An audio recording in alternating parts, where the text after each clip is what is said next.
Hello साथियों, नमस्कार। मैं अरुण भाटी स्वागत करता हूं आपका आपके चैनल अरुण ट्यूशन क्लासेस में। उम्मीद करता हूं कि आप शानदार, जिंदाबाद, जबरदस्त होंगे और आपकी पढ़ाई भी बहुत अच्छी तरह से चल रही होगी। जैसा कि आपको पता है कि हम फोर्थ चैप्टर मतलब चौथा चैप्टर इस चीज का एनसीईआरटी में क्लास 10 का चौथा चैप्टर हम कर रहे हैं, जिसमें पहली एक्सरसाइज 4.1 हम खत्म कर चुके हैं। दूसरी एक्सरसाइज हम कर रहे हैं कंटिन्यू। उसमें हम पहले सवाल में 5 सवाल थे, पहले सवाल में 5 पॉइंट थे, ये मैं बोलूं तो गलत नहीं होगा। वो 5 में 5 हम कर चुके हैं। और दूसरे सवाल पे आते हैं। दूसरे सवाल पे दूसरा सवाल क्या कहता है, आइए। अगर आपको देखो हमारा समझाया हुआ समझ में आता है, पढ़ाया हुआ समझ में आता है, तो आप वीडियो को लाइक करें और चैनल को सब्सक्राइब जरूर से कर लें। ठीक है, आप वीडियो देखते हो लेकिन सब्सक्राइब नहीं करते हो, तो कर लिया करो। ठीक है, आइए अगले सवाल पे चलते हैं। दूसरा सवाल, मैंने बोला था अभी कि मैं पहले सवाल में 5 सवाल थे, वो 5 के 5 करा चुका हूँ। अब दूसरा सवाल है प्रश्नावली 4.2 का। क्लास 10th में द्विघात समीकरण चैप्टर का नाम है प्रश्नावली 4.2 का दूसरा सवाल रहने वाला है। और दूसरा सवाल क्या कहता है कि उदाहरण 1 में दी गई समस्याओं को हल कीजिए। उदाहरण 1 में 2 सवाल दे रखे हैं, ये कह रहा है तो उन्हीं समस्याओं को हल कीजिए। जो 2 सवाल दे रखे हैं, एक सवाल ये मैंने लिखा है, एक और बचा है, इन दोनों सवालों को हल करके दिखाइए, ये बोला है। तो क्या है, उदाहरण 1 में दी गई समस्या को हल कीजिए। पहली समस्या ये है, मतलब पहला सवाल ये है। क्या करना है इसमें, पढ़ो इसे। जॉन और जीवंती दोनों के पास कुल मिलाकर 45 कंचे हैं। जॉन और जीवंती को मिलाकर दोनों के पास 45 कंचे हैं। दोनों 5-5 कंचे खो देते हैं। जॉन और जीवंती दोनों 5-5 कंचे खो देते हैं। और अब उनके पास कंचों की संख्या का गुणनफल, और जो बाकी बचे हुए कंचे हैं 5-5 कंचे खोने के बाद, अब जो कंचे बचे हुए हैं उन दोनों संख्याओं का गुणा करके गुणनफल 124 है। तो हम जानना चाहेंगे कि आरंभ में उनके पास कितने कितने कंचे थे। बताने ये नहीं कितने कितने कंचे थे, बता सकते हो तुम आंसर दे सकते हो ये, पर लेकिन ये उदाहरण है, ये भी उदाहरण का सवाल है। इससे अगला जो मैं कराऊंगा वो भी उदाहरण का सवाल है, पर मैं आपको समीकरण तक बना के दिखाऊंगा। जहां तक किताब ने बोला है वहां तक संतुष्ट करके दिखाऊंगा समीकरण से। ठीक है, आओ तो करते हैं सवाल को। सबसे पहले हल क्या करना है, हल हमने ये कह रहा है जॉन और जीवंती दोनों के पास कुल मिलाकर 45 कंचे हैं। तो मैं बोलता हूं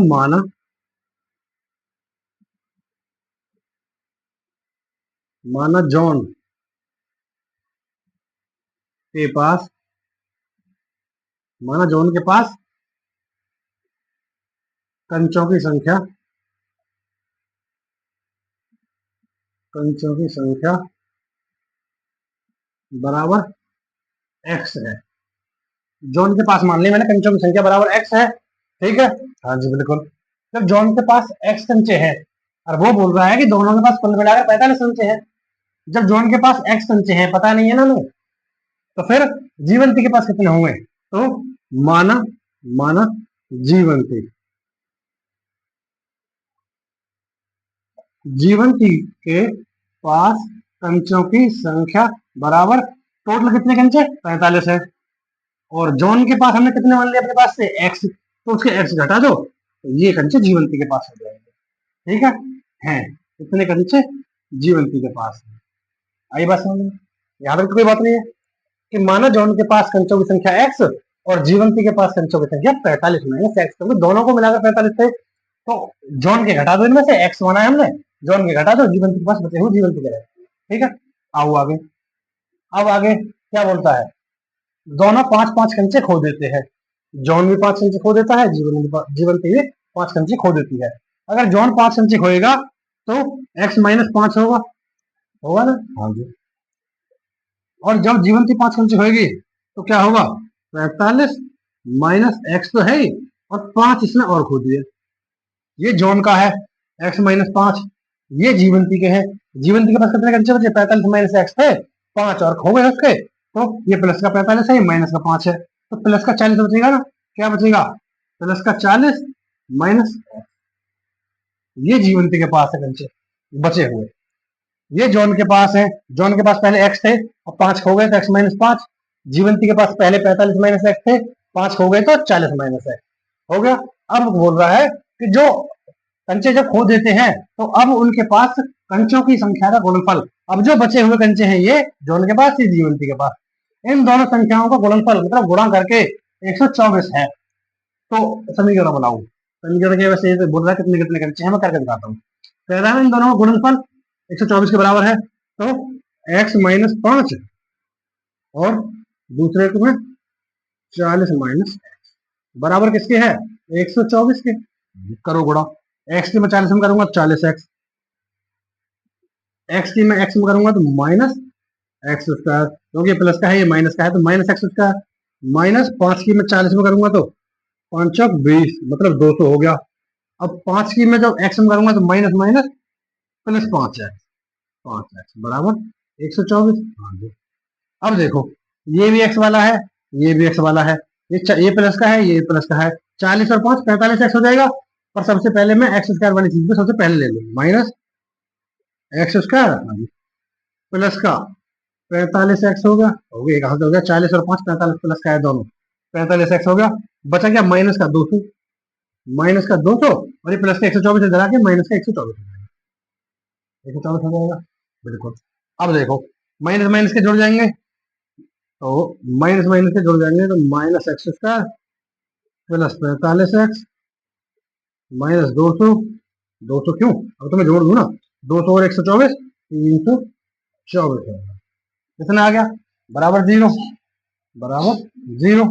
अब देखो मैं माइनस आ रहा है ना इसमें, आगे माइनस में छोड़ देनी है तो मैं माइनस कॉमन ले लूंगा, जब माइनस में कॉमन लूंगा अंदर के सारे चिन्ह बदल जाएंगे, देखो प्लस माइनस माइनस हो जाएगा, ये x square minus 45 minus minus plus हो जाएगा 324 बराबर 0।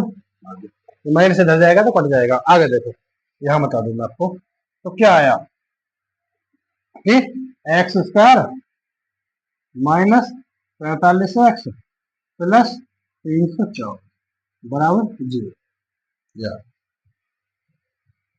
अतः अब लिख देंगे हम, अतः अतः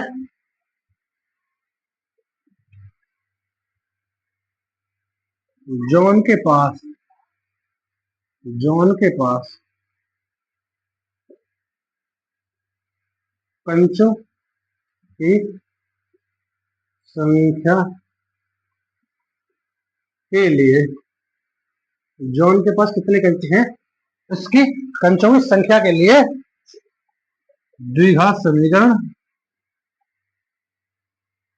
द्विघात समीकरण x square minus 45x plus 324 संतुष्ट करती है, संतुष्ट करती है। आई बात समझ में, हो गया समझ। ये अगर तुम चाहो, ये भी अगर तुम निकालना चाहो कि कितने कितने कंचे हैं उनके पास, तो इसके गुणनखंड करो, एक्स का मान निकल आएगा, एक्स का मान जो निकलेगा वो क्या है, जो उनके पास जितने कंचे हैं वो हो जाएगा। सवाल यही तक है, किताब बुक में यही तक करा रखा है, यही बोल रखा है कि जो उनके पास कंचों की संख्या के लिए द्विघात समीकरण जो आई है, ये द्विघात समीकरण जो आई है ये संतुष्ट करती है। कैसे संतुष्ट करेगी, एक्स का मान निकल जाएगा, एक्स का मान निकल जाएगा तो एक्स का मान किसका है, जो जॉन के पास कंचे हैं, और जीवंती के पास के लिए 45 में से माइनस एक्स कर देना, आंसर आ जाएगा। आई बात समझ, यही सवाल है, कुछ नहीं किया मैंने। जॉन के पास मैंने एक्स माना, टोटल कंचे थे 45, तो जीवंती के पास 45 माइनस एक्स माना, दोनों ने 5% खोल दिए, एक्स माइनस 5 और 45 माइनस एक्स माइनस 5, ये 40 माइनस एक्स हो गया, ये एक्स माइनस 5।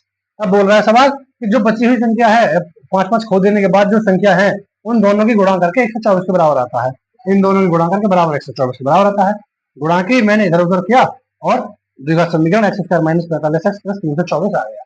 और यह जॉन के पास जो कंचों की संख्या है उसके लिए द्विघात समीकरण ये वाली संतुष्ट करती है, क्योंकि इसे सॉल्व करने के बाद में एक्स का मान हो जाएगा, एक्स का मान जॉन का है, जो जॉन के पास कंचों की संख्या है उसका है, तो फिर जीवंती के लिए 45 में से एक्स का मान जो आए वो और घटा देना, आंसर हो जाएगा। ठीक है, चलता हूं मैं अगले सवाल पर। आइए, एक सवाल हो चुका है, दूसरे सवाल की तरफ चलते हैं। दूसरा सवाल उसी का है, दूसरा सवाल उदाहरण, मतलब दूसरा सवाल है उदाहरण एक में दी गई समस्याओं को हल कीजिए। एक समस्या में हल कर चुका हूँ, ये दूसरी समस्या है, समस्या मतलब दूसरा सवाल है। क्या है दूसरा सवाल, कि एक कुटीर उद्योग एक कुटीर उद्योग एक दिन में कुछ खिलौने निर्मित करता है। मतलब वो कुटीर उद्योग है, वो एक दिन में कुछ खिलौने निर्मित करता है, मतलब कुछ खिलौने बनाता है। ठीक है जी। प्रत्येक खिलौने का मूल्य जो है, जो प्रत्येक खिलौने का मूल्य है, वो 55 रुपए में से एक दिन में निर्माण किए गए खिलौनों की संख्या को घटाने से प्राप्त संख्या के बराबर है। तो समझ में नहीं आया, अभी आएगा समझ में।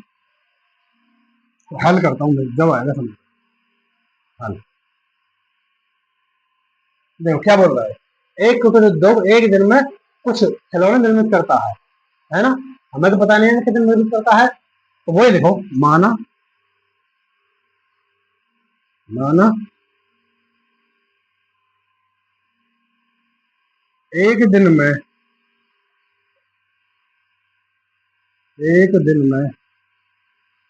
निर्मित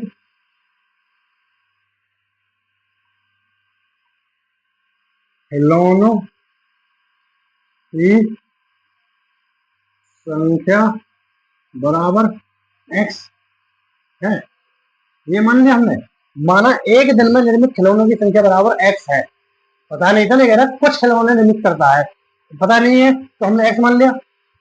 माना एक दिन में निर्मित खिलौनों की संख्या x है ना। और माना ये सेम चीज, एक दिन में निर्मित खिलौनों की लागत,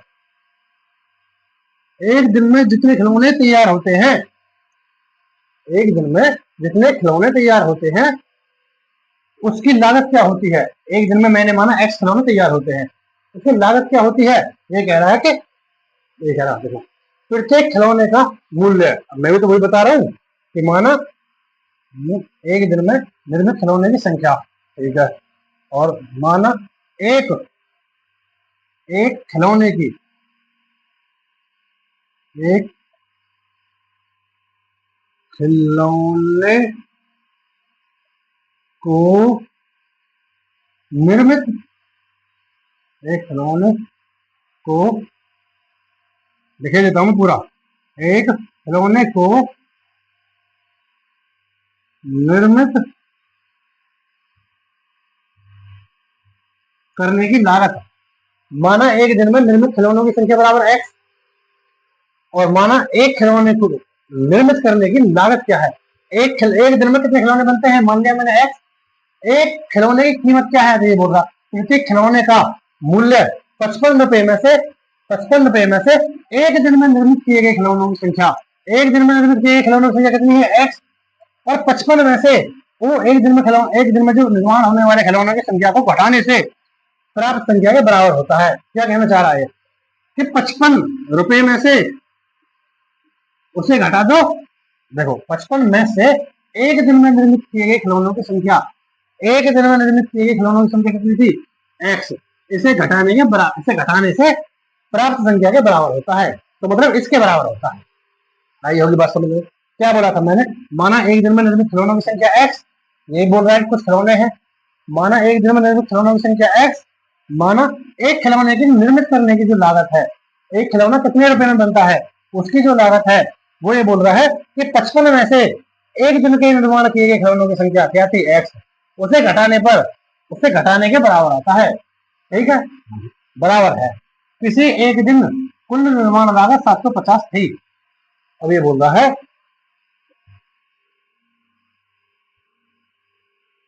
किसी एक दिन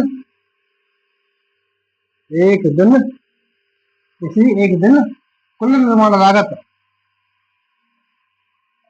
कुल निर्माण लागत बराबर 750 रुपए थी।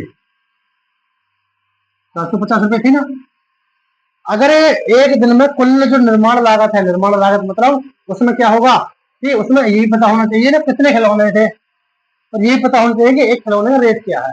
मैं मानू कि मेरे पास 5 खिलौने हैं और एक खिलौना 50 रुपए का है, तो वो कितने रुपए के हो जाएंगे खिलौने।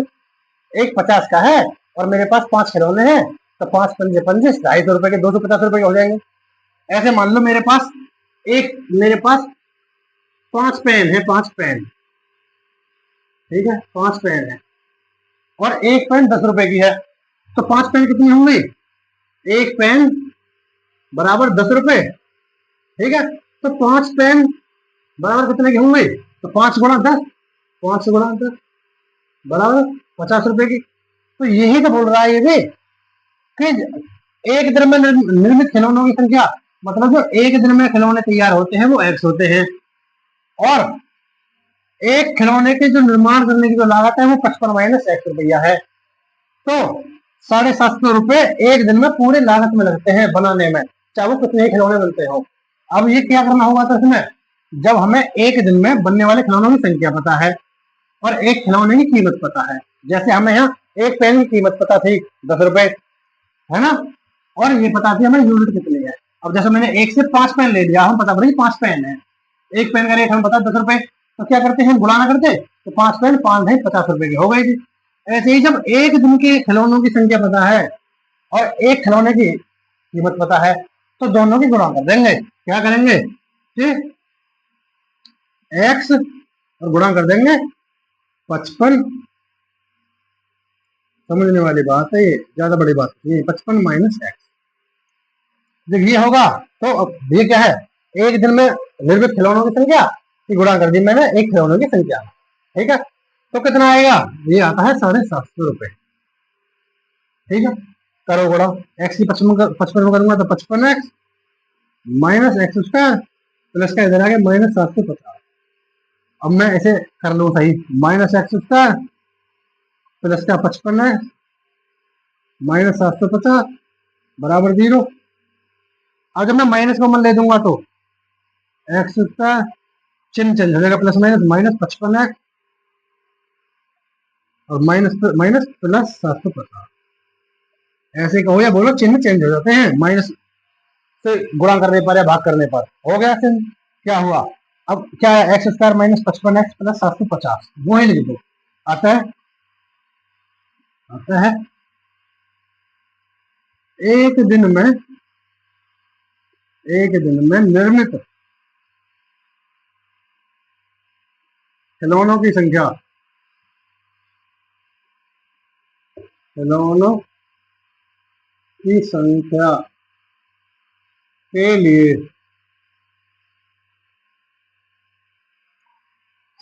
लिए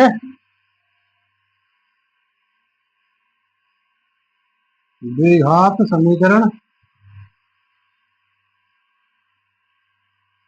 समीकरण क्या है, X² - 55X, X² - 55X, ठीक है, और प्लस 750 बराबर 0 संतुष्ट करती है।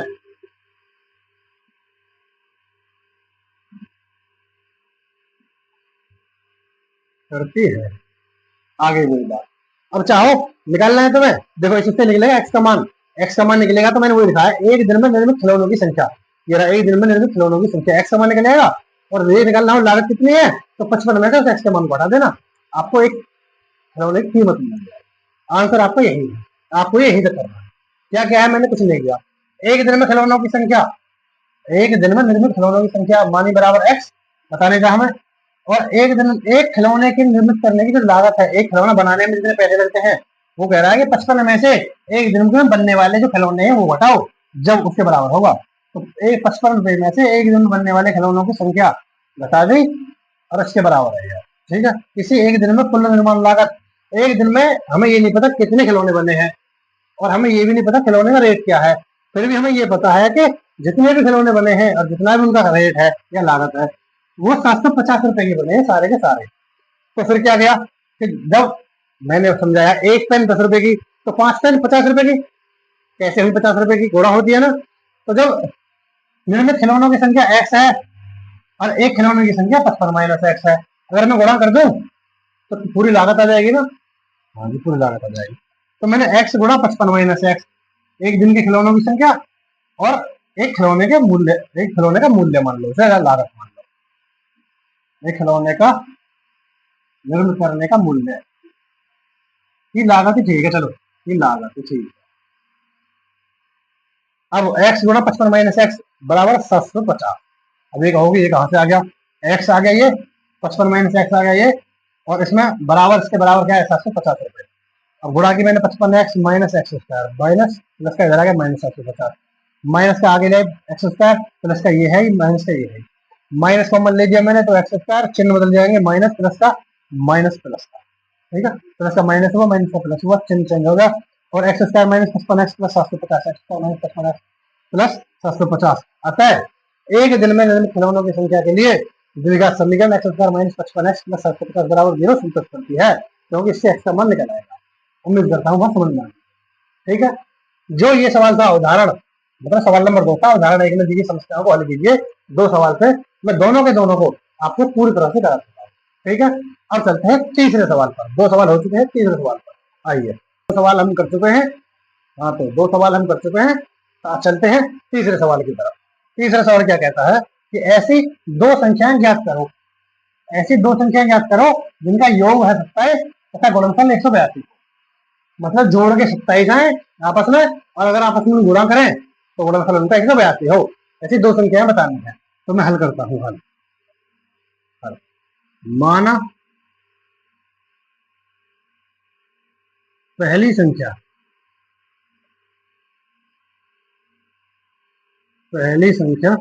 बराबर x है तो दूसरी संख्या बराबर, पहली संख्या मैंने x मान ली, दूसरी संख्या क्या हो गई, जब टोटल दोनों को जोड़कर 27 है, दोनों का योग 27 है तो 27 में से ही तो है x, टोटल मैंने माना 27 है। जैसे एक मान लो 10 है एक 17 है, उदाहरण के लिए एक 10 है एक 17 है, दोनों जोड़कर 27 है। मैंने मुझे पता नहीं 10 है या नहीं तो मैंने उसे x मान लिया। एक मैंने माना पहली संख्या x, तो दूसरी संख्या क्या हो गई, दूसरी संख्या 27 में से x को हटा दो, मेरी 27 में दूसरी संख्या ये हो गई, ठीक है कि नहीं। अब क्या कह रहा है, तथा इनका जो गुणनफल है, जो ये संख्याएं हैं, माना पहली संख्या x तथा एक है, ऐसी 2 संख्याएं ज्ञात करो। 2 संख्याएं मैंने मान ली, माना पहली संख्या x और दूसरी संख्या योग जो है 27, 27 माइनस है, जिनका योग 27 है, पहली संख्या है दूसरी संख्या 27 माइनस एक्स। कोई भी संख्या अपने आप में, जैसे मानो 50 है, 50 को मैं कहूँ मैं दो लोगों को मैं बांटनी है, पता नहीं है किसी का भी किसी को कितना देना है, तो पहले को एक्स दो, दूसरे को 50 में से माइनस करके एक्स दे दो, अपने आप निकल आएगा। तो ऐसे ही माना पहली संख्या एक्स और दूसरी संख्या 27 माइनस एक्स, क्योंकि योग 27 है ना, इसलिए 27 में से मैंने घटा दिया एक्स, ठीक है। अब कह रहा है तथा गुणनफल 182 है।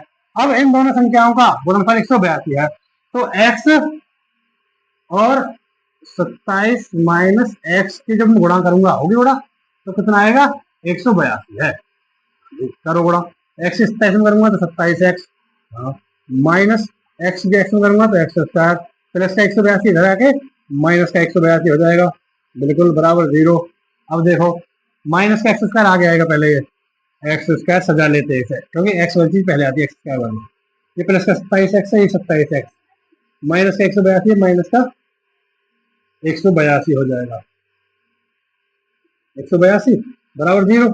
अब देखो फिर से ये माइनस आगे आ रहा, माइनस तो आता नहीं है कभी आगे, माइनस कॉमन ले दो तो एक्स स्क्वायर माइनस प्लस का माइनस हो जाएगा, क्योंकि minus plus minus 27 x, 27 x और माइनस माइनस प्लस प्लस 182 बराबर 0।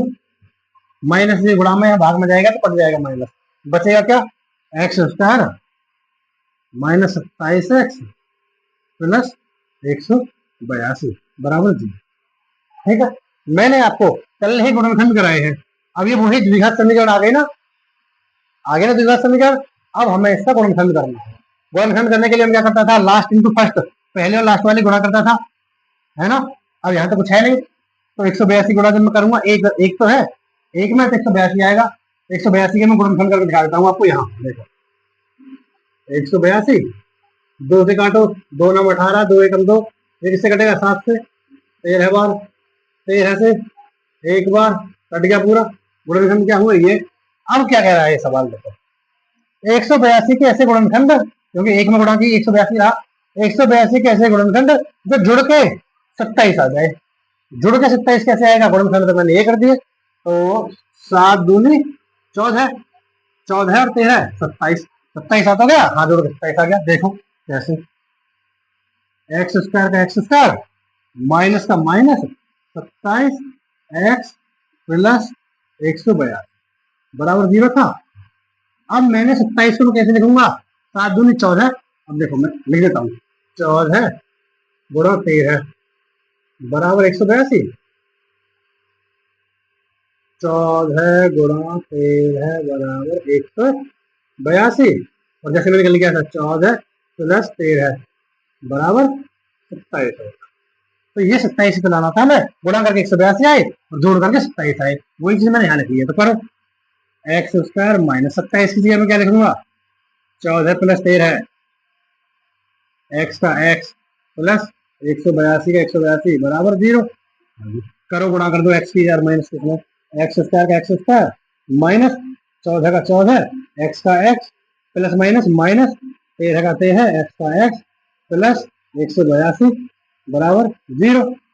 अब देखो यहाँ से यहाँ तक कॉमन लेता हूँ मैं, और बीच वाले चिन्ह से फिर यहाँ से यहाँ तक कॉमन लेता हूँ।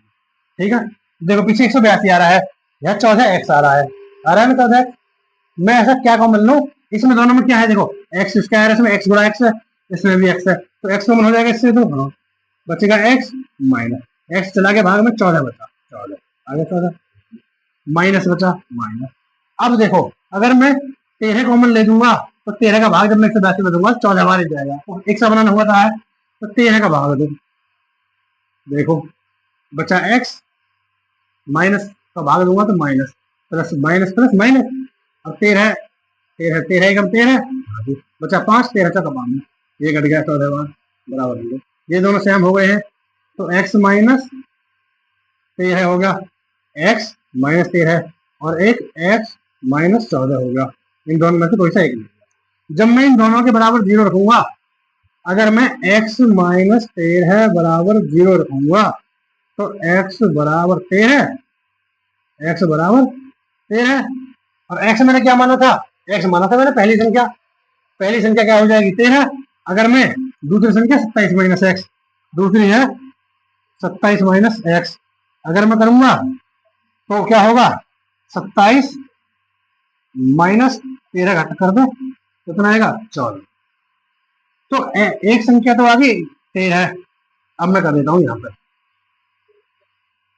एक संख्या तो आ गई 13 और एक संख्या आ गई 14, ये ही यहाँ। उम्मीद करता हूँ बात समझ में आ गई।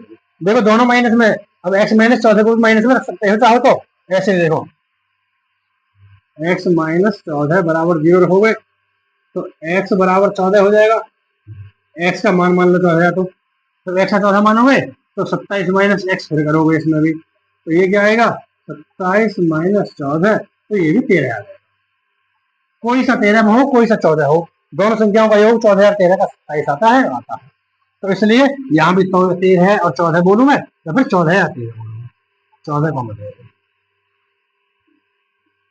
कोई से भी निकाल सकते हो, पर कोई से भी जब निकाल सकते हो जब ये दोनों चीज प्लस में आ रही हो। एक्स का मान यहाँ प्लस में आया था, यहाँ प्लस में, माइनस में जब ये चीज आती है ना तो उसका मान प्लस में आता है।